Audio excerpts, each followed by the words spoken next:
What a mind-bending week it has been. Joining us now to discuss our political White House reporter, Josh Dawsey, and Laura Barron-Lopez, the congressional reporter for the Huffington Post. Josh, let me start with you. What, for you, is the big takeaway from this week? Well, it's just a pretty dizzying array of stories. You have an administration that day in and day out is just moving from crisis to crisis. You have, a lot of his aides are just exhausted. I think the president is exhausted, and no one really knows what's going to come next. From, him allegedly trying to shut down the investigation to calling the FBI director total nut job in the Oval Office to disclosing the classified info with the Russians that the United States supposedly got from Israel. It was a pretty monumentous week, even by Trump standards. I mean, with President Trump, every week is pretty dizzying, but this week has been something else. It certainly has. Laura, let me ask you, on Capitol Hill, what was the headline this week that you think had the most impact?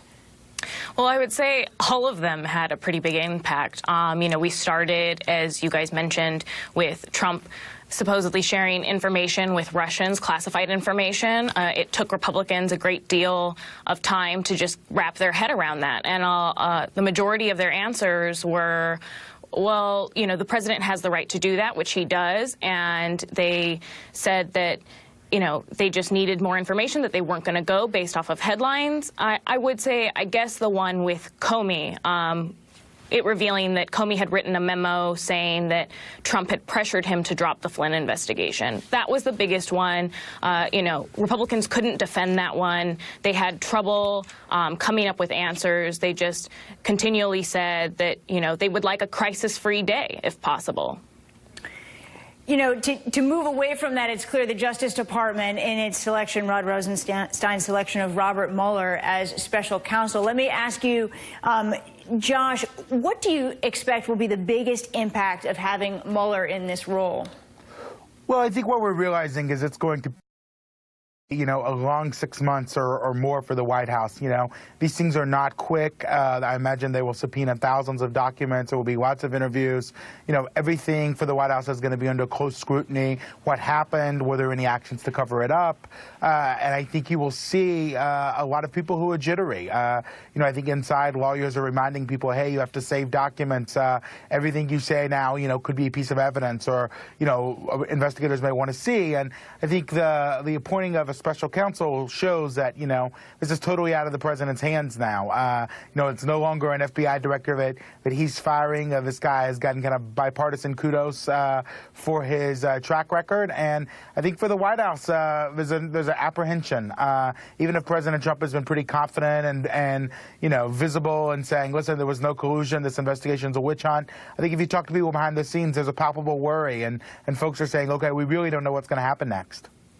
Well, Laura, how does this new information from Friday, confirmed first by the Washington Post and now NBC News, that an unnamed current White House official is under investigation, how does that change things? Well, I guess it would just say, it adds to the steady trickle that we've been seeing, especially this week, but, over the last few months that is coming out concerning Trump, concerning Russia, concerning the Flynn investigation. And it's something that is really making it difficult for lawmakers on the Hill to, focus on the issues that they want to focus on. Let me just stop you there for a second, because up until this point, we were talking about Mike Flynn being a person of interest.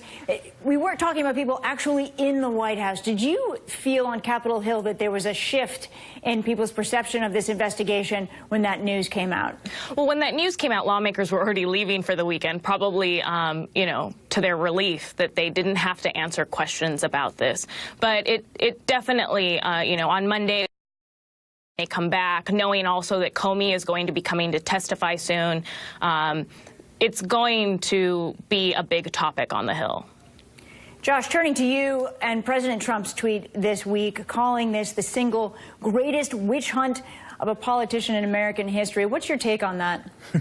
Well, there's an effort inside the White House to tone down his Twitter feed now that these investigations are kicking up. I think some of his top officials have urged him, listen, the stakes are much higher now. Every word you make has consequences. Hasn't there always been an effort to tone down the tweets? Yeah, but I do think there's a little bit more of a sense internally that, this really matters now. Some of this, we can't just paper over. We can't gloss over.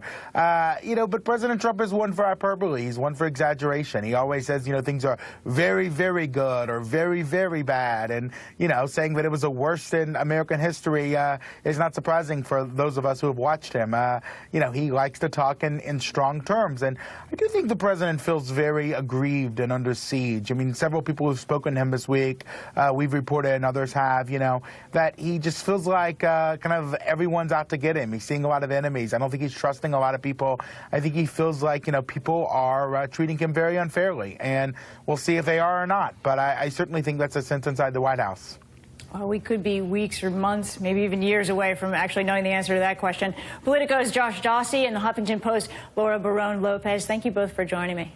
Thanks for having me.